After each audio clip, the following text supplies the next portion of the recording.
लोग वेव्स की बात करते हैं तो वेव्स क्या होता है, बेसिकली वेव एक काइंड ऑफ डिस्टर्बेंस होता है जो एनर्जी को दूसरी जगह, एक जगह से दूसरी जगह लेके जाता है। जैसे पानी में अगर हम लोग स्टोन को ड्रॉप करते हैं तो वेव्स प्रोपोगेट करती है, एक जगह से दूसरी जगह स्प्रेड करती है वेव्स। तो वेव्स अगर पानी में जब वेव बनती हैं, जैसे मान लो आपने एक स्टोन को ड्रॉप किया तो वेव क्या होता है, एक डिस्टर्बेंस होती है, जो डिस्टर्बेंस एक जगह से दूसरी जगह जाती है। जब वो डिस्टर्बेंस ट्रैवल करती है तो अपने साथ क्या लेके जाती है, एनर्जी को लेके जाती है। जैसे सुनामी वेव्स, आपने देखा होगा सुनामी कैसे क्रिएट होती है, जब अगर डीप सी वाटर में कोई अर्थक्वेक आ जाए या कुछ हो जाए तो उससे जो एनर्जी रिलीज होती है उससे वेव क्रिएट होती है, वो वेव आगे स्प्रेड करती है और वो वेव एनर्जी आगे लेके जाती है, जो अगर बाद में कोस्टल एरिया पे हिट हो तो काफ़ी एनर्जी जब वहाँ पे मिलती है तो उससे डिस्ट्रक्शन हो जाता है। तो वेव्स एक काइंड ऑफ डिस्टर्बेंस होती है जो एनर्जी को एक जगह से दूसरी जगह लेके जाती है। वेव की सबसे छोटी सी बेसिक डेफिनेशन ये होती है, एनर्जी को एक जगह से दूसरी जगह ट्रैवल कराती है। ठीक है, जब वेव्स की हम बात करते हैं तो देखो बच्चे बहुत टाइप की वेव्स होती हैं, अलग अलग टाइप की क्लासिफिकेशन किया जाता है। तो हमने इनमें से कुछ चीज़ें तो वैसे पढ़ रखी हैं, जैसे कि अगर हम लोग वाइब्रेशन ऑफ पार्टिकल के बेसिस पे देखें वेव्स में तो दो टाइप से इसको डिवाइड किया जाता है, लॉन्गिट्यूडनल वेव और ट्रांसवर्सल वेव। अब ये क्या होता है बच्चे, जब कभी कोई एक वेव प्रोपोगेट करती है किसी मीडियम से एक जगह से दूसरी जगह जाती है, तो जब जिस मीडियम से जाती है उस मीडियम के पार्टिकल्स क्या करते हैं, वाइब्रेट करते हैं। जैसे पानी से अगर वेव होके गुजरती है तो पानी के पार्टिकल क्या करते हैं, वाइब्रेट करते हैं। अगर हवा से मैं आपसे बात कर रहा हूँ, साउंड वेव जा रही है, साउंड में जब ये ट्रैवल कर रही है तो एयर के पार्टिकल क्या कर रहे हैं, वाइब्रेट कर रहे हैं। तो जो पार्टिकल, जो मीडियम के पार्टिकल हैं जो वाइब्रेट कर रहे हैं, जब वेव गुजरती है तो वो जो वाइब्रेशन है वो किस तरीके से हो रही है, उस टाइप से हम दो टाइप से वेव को क्लासीफाई करते हैं। एक होता है ट्रांसवर्सल वेव, एक होता है लॉन्गिट्यूडनल वेव। क्या होता है बच्चे ट्रांसवर्सल वेव, अगर कोई वेव ऐसे ट्रेवल कर रही है और पार्टिकल्स ऊपर नीचे ऐसे वाइब्रेट करे, मतलब परपेंडिकुलरली, कैसे वाइब्रेट करे, perpendicular to motion, perpendicular to motion of wave, तो उसे ट्रांसवर्सल वेव कहते हैं।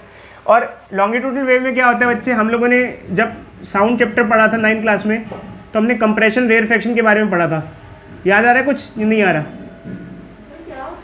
जब हम लोगों ने 9th क्लास में साउंड वेव के बारे में पढ़ा था, लॉन्गिट्यूडनल वेव के बारे में पढ़ा था, तो हमने पढ़ा था कि जो साउंड ट्रैवल करती है वो कैसे करती है, compression and rarefaction, compression rarefaction, compression rarefaction. तो जो साउंड ट्रैवल कर रही है, तो साउंड के केस में अगर देखा जाए तो पार्टिकल ऐसे ऐसे वाइब्रेट करते हैं, कैसे कैसे, ऐसे ऐसे। अगर वेव ऐसे जा रही है तो पार्टिकल भी उसी डायरेक्शन में वाइब्रेट करते हैं, सेम डायरेक्शन में वाइब्रेट करते हैं। तो ये बच्चे ये सब नहीं आएगा क्योंकि ये सब तो हमने छोटी क्लास में पढ़ रखा है, ऑब्वियस सी बात है, थोड़ा सा इंट्रोडक्शन पार्ट है। फिर आते हैं मैकेनिकल वेव्स कौन सी होती है, नॉन मैकेनिकल वेव क्या होती है और ये किस बेसिस पे क्लासीफाई की जाती है। ये मीडियम के बेसिस पे की जाती है। जो वेव्स जिनको मीडियम की रिक्वायरमेंट होती है उनको मैकेनिकल वेव कहते हैं, जिनको मीडियम की रिक्वायरमेंट नहीं होती है उनको नॉन मैकेनिकल कहते हैं। कुछ बेसिक इंट्रोडक्शन है, कुछ आइडिया होना चाहिए बच्चे। तो बच्चे अगर हम लोग वेव की एनर्जी के बारे में बात करें तो एनर्जी ट्रांसफर के बेसिस पे वेव को दो टाइप से क्लासीफाई करते हैं, एक होता है स्टैंडिंग वेव, एक होता है प्रोग्रेसिव वेव।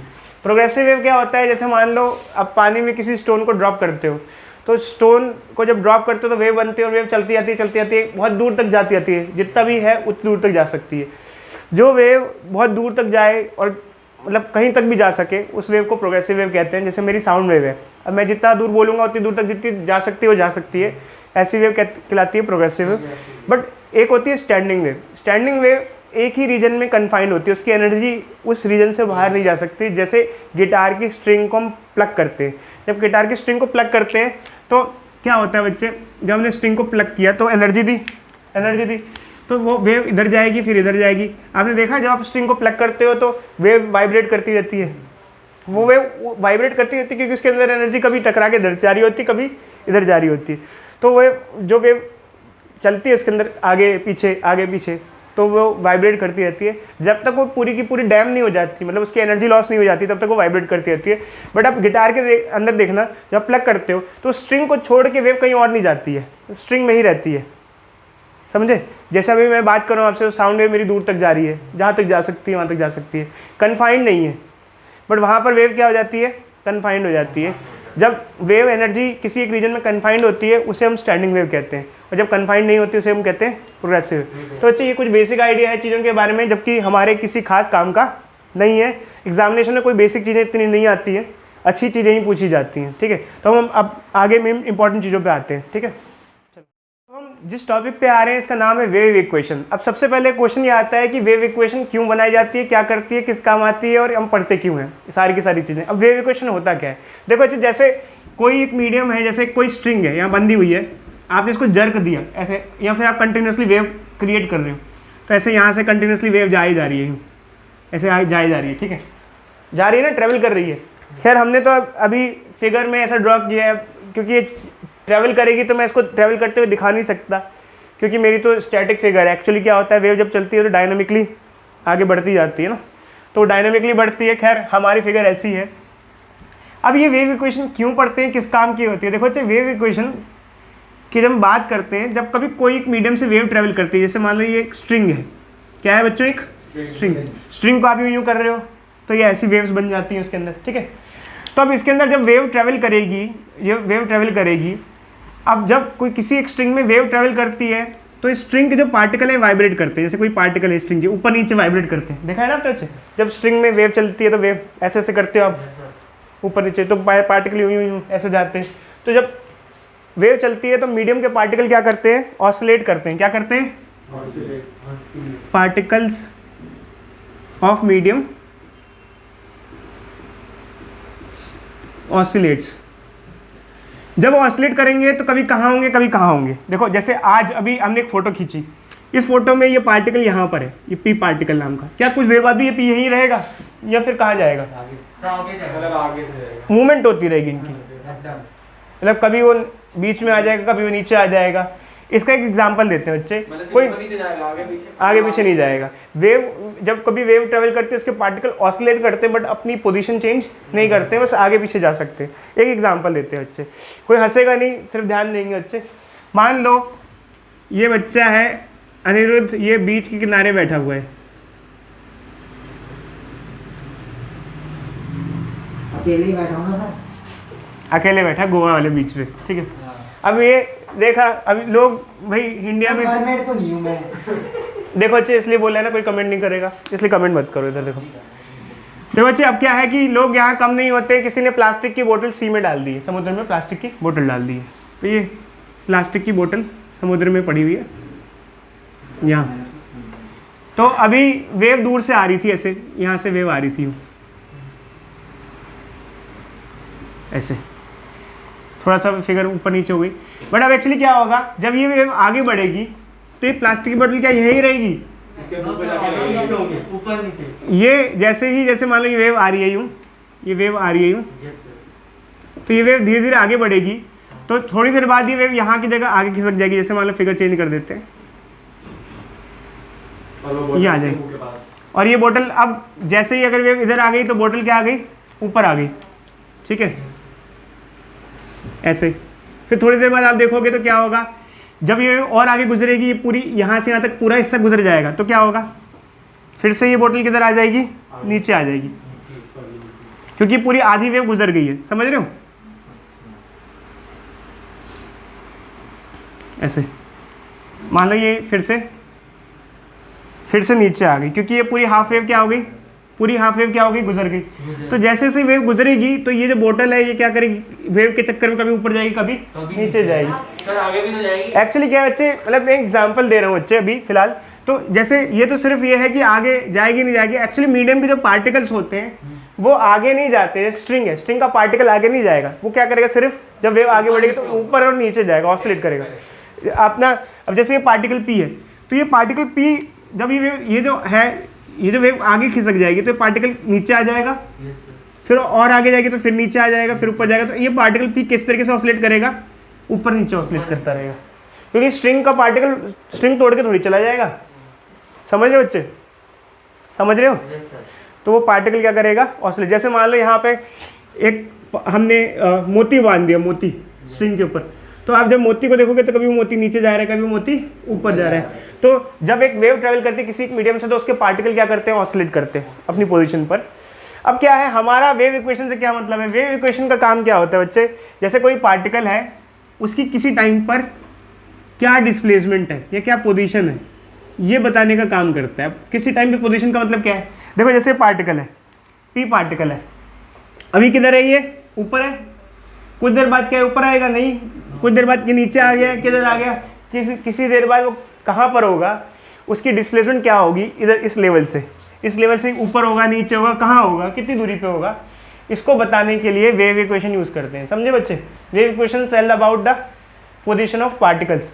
कौन से particle?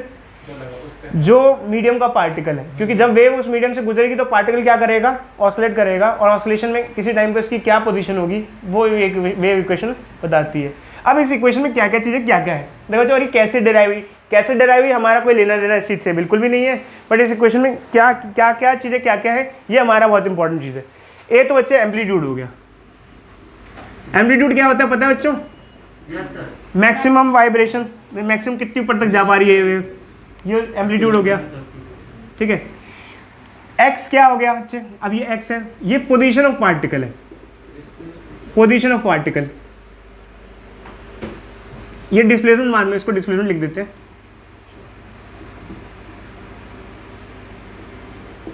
Eight time T position of particle. अब यहाँ पर y क्या है और x क्या है? देखो अच्छे, y मतलब कि जैसे अब ये वाइब्रेट करे, कौन सी डायरेक्शन में वाइब्रेट करे पार्टिकल? कैसे वाइब्रेट करे? ऐसे। ये कौन सा एक्सिस होता है? y axis. अब ये x क्या है? यहाँ x क्या रखेंगे? जैसे मान लो बच्चे ये हमारा रेफरेंस पॉइंट है, ये पार्टिकल इस रेफरेंस पॉइंट से कितनी दूरी पे एग्जिस्ट करता है? ये क्या हो गया? x। मतलब आप जैसे पता कर रहे हो, हमने कहा यार ये p उधर से नहीं हो सकता, बताते हैं बच्चे, वो हम कहीं से भी ले सकते हैं रेफरेंस के हिसाब से, रेफरेंस तो हम कहीं से भी ले सकते हैं, बट एक्चुअली क्या है जैसे वो तो अलग अलग जाएगी वैल्यू। वो बच्चे हम जिस हिसाब से लेते हैं उसी हिसाब से इक्वेशन भी बना देते हैं ना। आपने जो रेफरेंस लिया, आप जिस हिसाब से कर रहे हो आपका हिसाब हुआ, तो अगर आपसे कोई कहे ये कैसे हो गया, तो आपने कहा ये तो मैं अपने हिसाब से कर रहा हूँ, तो मेरे आपके हिसाब से जो आप कर रहे हो सही ही करोगे, गलत थोड़ी कर दोगे। वो आपको नॉलेज होगी तो आप सही करोगे अपने हिसाब से काम। ठीक है, अब देखो बच्चे एक्चुअली क्या है कि जैसे जब वेव चलेगी तो ये पार्टिकल ऑसिलेट करेगा वाई डायरेक्शन में, वेव किधर जा रही है? ऐसे, इधर है। तो अब जैसे हम कहते हैं कि भाई ये पार्टिकल किसी टाइम पर कहाँ होगा, तो ये पार्टिकल कहाँ है, कहाँ? ये पार्टिकल यहाँ से कितनी दूरी पे है? इतनी दूरी पे। तो पता भी ना होना चाहिए हम किस पार्टिकल के बारे में बात करें, उसकी पोजीशन भी तो, उसकी लोकेशन भी तो पता होना चाहिए, इसके बारे में बात करें। तो ये जो पार्टिकल यहाँ से इतनी दूरी पे है, ये इस टाइम पर कहाँ होगा, क्योंकि टाइमिंग भी बहुत ज़रूरी होती है, उसकी पोजीशन भी बहुत ज़रूरी होती है। जो पार्टिकल की बात कर रहे हैं वो किस पोजीशन पे है, किस टाइम पे पता कर रहे हैं, उस टाइम पे वो कहाँ पर होगा। तो इन चीज़ों के अलावा हमको मतलब आइडिया नहीं रहेगा, ये चीज़ें हमारे पास होना ज़रूरी है। टी क्या है? टाइम। कौन सा टाइम? जिस टाइम के बारे में हम लोग बात कर रहे हैं, टाइम। समझे? अब एक्चुअली क्या है, टी की वैल्यू चेंज हो जाएगी तो भी पोजीशन क्या हो जाएगी उसकी? चेंज हो जाएगी। अलग अलग टाइम पर वो अलग अलग जगह पर होगा। ओमेगा क्या है बच्चे? ओमेगा तो आप पढ़ते हुए आ ही रहे हो बच्चे बार बार, एंगुलर फ्रीक्वेंसी। अभी इसको ना ज़्यादा दिमाग मत लगाना, बस फॉर्मूला देख लो बच्चे। एंगुलर फ्रीक्वेंसी क्या होता है? 2π/t, 2π न्यू, क्योंकि 1 टाइम पीरियड फ्रीक्वेंसी होता है। ये हो गया।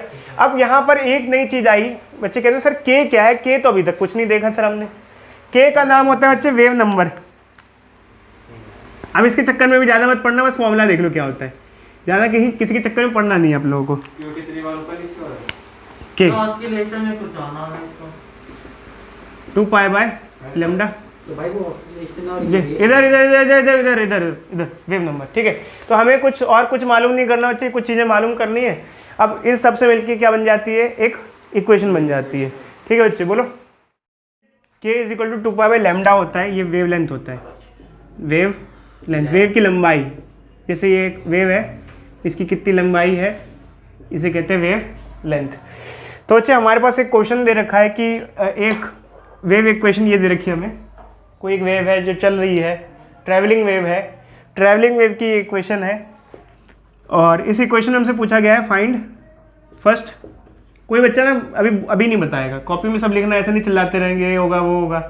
ठीक है, एम्पलीट्यूड, फ्रीक्वेंसी,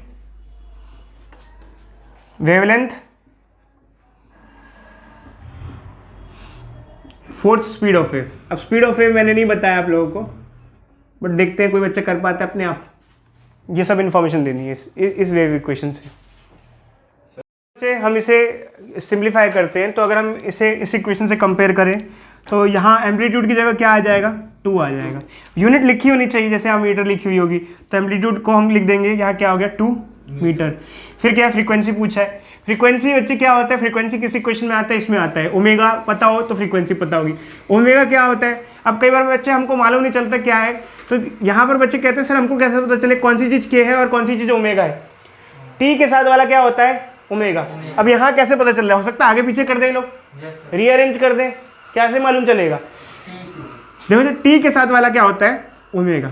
ये मैंने एक हिसाब बना रखा है कि टी के साथ वाला ओमेगा होता है, मतलब ओमेगा यहाँ कितना हो गया 6/पाई। ओमेगा क्या होता है 2 न्यू 6/पाई, ठीक है। तो ये इधर आ जाएगा, फ्रीक्वेंसी क्या हो जाएगा, कट जाएगा 3/पाई² हर्ट्स, ठीक है। यूनिट क्या होती है फ्रीक्वेंसी की, हर्ट्स। अब देखो बच्चे, सॉरी ये फ्रीक्वेंसी हमारा हो जाएगा, हाँ। अब वेवलेंथ चाहिए, वेवलेंथ के लिए क्या चाहिए, के चाहिए। तो ये यहाँ पर जैसे टी के साथ तो ओमेगा हो जाएगा, बाकी दूसरे वाले के साथ क्या हो जाएगा, के हो जाएगा, ये के है। तो के किसके बराबर हो गया, यहाँ पर के क्या होता है 2π/λ, और ये किसके बराबर है यहाँ पर 2π। तो 2π से 2π कट जाएगा, ये 1/λ इज इक्वल टू 1 हो जाएगा। लैम्डा क्या आ जाएगा 1 मीटर, 1 मीटर की वेवलेंथ हो जाएगी। वेव की लंबाई कितनी होगी 1 मीटर। अब बच्चे कहते हैं सर ठीक है सब हो गया, स्पीड ऑफ वेव तो आपने बताया ही नहीं इनमें से। देखो बच्चे आमतौर पे स्पीड क्या होता है, स्पीड ऑफ वेव क्या होता है, स्पीड होता है डिस्टेंस बाय टाइम। जैसे कोई एक वेव चल रही है, जब वो चलती है तो वो वेव एक वेवलेंथ कितने टाइम में कंप्लीट करती है, उसे टाइम पीरियड कहते हैं। अगर मान लो एक वेव चल रही है, अपनी एक वेवलेंथ वो ट्रेवल करती है एक टाइम पीरियड में। एक टाइम पीरियड मतलब एक वेवलेंथ में जो टाइम लगता है उसे 1 टाइम पीरियड कहते हैं। अगर हमें वेवलेंथ मिल जाए और टाइम पीरियड मिल जाए तो स्पीड निकाल सकते हैं। अब क्या है, क्या यही फॉर्मूला है, नहीं, इसके अलावा और भी फॉर्मूला होता है। जैसे कि 1 टाइम पीरियड क्या होता है, फ्रीक्वेंसी न्यू। और क्या हो सकता है, ओमेगा/के। जैसे मैं ये लिखता हूँ, बच्चे कहते हैं सर कैसे ओमेगा/के कैसे हो जाएगा। ओमेगा और के को लिख के देखो, ओमेगा क्या होता है बच्चे, ओमेगा होता है 2π/t और के क्या होता है 2π/λ। अगर इसका रेशियो निकालोगे तो 2π क्या हो जाएगा, कैंसिल हो जाएगा। ये इधर आ जाएगा, ये ऊपर आ जाएगा, ये एक्चुअली क्या हो जाएगा λ/t, मतलब ये हो जाएगा। समझे या नहीं समझे, देखो ना लैम्डा ऊपर आ जाएगा और टी नीचे आ जाएगा। ओमेगा किसके बराबर होता है, λ/t के बराबर होता है। तो अगर मान लो हमको कुछ मत्था बच्ची करनी ही नहीं है तो सीधे सीधे ओमेगा क्या है, देखो ये क्या है ओमेगा और ये क्या है के, इन दोनों का रेशियो निकाल लो, वेलोसिटी ऑफ वेव हमें अपने आप मिल जाएगा विथ यूनिट्स। ठीक है, समझे बच्चे या नहीं समझे। कई बार बच्चे कहते हैं सर ये नेगेटिव साइन का क्या मतलब है, बीच में नेगेटिव साइन है इसका क्या मतलब है। देखो बच्चे एक चीज़ ध्यान रखना, वेव इक्वेशन में क्या होता है, कुछ रूल्स यूज़ होते हैं। एक रूल यूज़ होता है, एक्चुअली क्या होता है, ये एक रूल काफ़ी अटपटा सा है, तो आप इसमें मेरे को आर्ग्यूमेंट मत करना, बस ध्यान से सुनना। अगर नेगेटिव साइन है तो ये वेव का जो मोशन है वो पॉजिटिव एक्स में माना जाता है। पॉजिटिव एक्स क्यों, क्योंकि देखो बच्चे देख रहे हैं वेव किस में जा रही है, यहाँ पे एक्स में जा रही है। अगर ये नेगेटिव साइन है तो वेव का मोशन पॉजिटिव एक्स में होगा, और अगर यहाँ साइन क्या हुआ, पॉजिटिव हुआ, तो वेव किधर जा रही होगी, इधर नेगेटिव एक्स में। तो ये ध्यान रखना। अब आपको पूछोगे सर क्यों, ये जनरल कन्वेंशन है, मैंने नहीं बनाए हैं, जिन्होंने बनाए हैं उन्होंने बनाए हैं। अच्छा, इससे भी फर्क हो जाएगा ना। ठीक है, अगर मान लो मैंने कोई इक्वेशन लिखी, उसमें मैंने प्लस साइन लिख दिया यहाँ पर और कहा बताओ भाई वेव किस डायरेक्शन में जा रही है, ठीक है, तो आप कहोगे कि सर ये प्लस साइन है तो मतलब नेगेटिव एक्स, मतलब नेगेटिव एक्स उल्टा करना है। क्या करना है, उल्टा। क्यों, कन्वेंशन क्या है, जनरल कन्वेंशन है, हमें कोई मतलब नहीं है इस चीज़ से। समझे या नहीं समझे। नेगेटिव साइन है तो positive X direction, positive sign है तो नेगेटिव एक्स डायरेक्शन। कोई डाउट। तो ये वेव इक्वेशन बच्चे हमने पढ़ी। अब हमको एक और क्वेश्चन देते हैं। क्वेश्चन दिया हुआ है कि एक वेव इक्वेशन दी हुई है, उस वेव इक्वेशन में पूछा गया है कि कोई एक पार्टिकल है जो कि रेफरेंस से 1/4 मीटर की पोजीशन पे है, उसकी डिस्प्लेसमेंट 1 सेकंड में क्या होगी। मतलब हमको अगर किसी पार्टिकल के बारे में इंफॉर्मेशन चाहिए होती है तो हम उसकी सारी चीज़ें देते हैं, किस टाइम पर चाहिए और पार्टिकल कहाँ पर लोकेट करता है। जैसे मान लो कोई एक वेव है, देखो ये एक स्ट्रिंग है, अब इसमें वेव जनरेट होगी, तो अब वेव जनरेट होगी तो ये स्ट्रिंग में जब पार्टिकल है ये ऐसे ऐसे वेव्स बनेगी। तो एक पार्टिकल ऐसे मान लो ये रेफरेंस पॉइंट हो गया, यहाँ से इसकी दूरी है 1/4 मीटर। हम इसकी इंफॉर्मेशन कलेक्ट करना चाहते हैं कितने टाइम पर, 1 सेकंड पे, at t is equal to 1 second. तो ये मतलब जैसे वेव से उसमें क्रिएट होगी तो क्या पोजीशन होगी हमें निकालनी है, ऊपर होगा नीचे होगा, देखो वेव ऐसी हुई, जैसे मान लो यूं हुई, अगर वेव यूं हुई तो ये पार्टिकल यहाँ दिखेगा, कहाँ दिखेगा, यहाँ की जगह कहाँ आ जाएगा, यहाँ आ जाएगा ये पार्टिकल, ठीक है। तो ऐसे दिखेगा, कहाँ भी होगा तो ये हम वैल्यू पुट करके निकालेंगे। 2 sin 2 पाई टाइम कितना दिया है 1 सेकेंड, पाई पोजीशन कितनी दी है 1/4।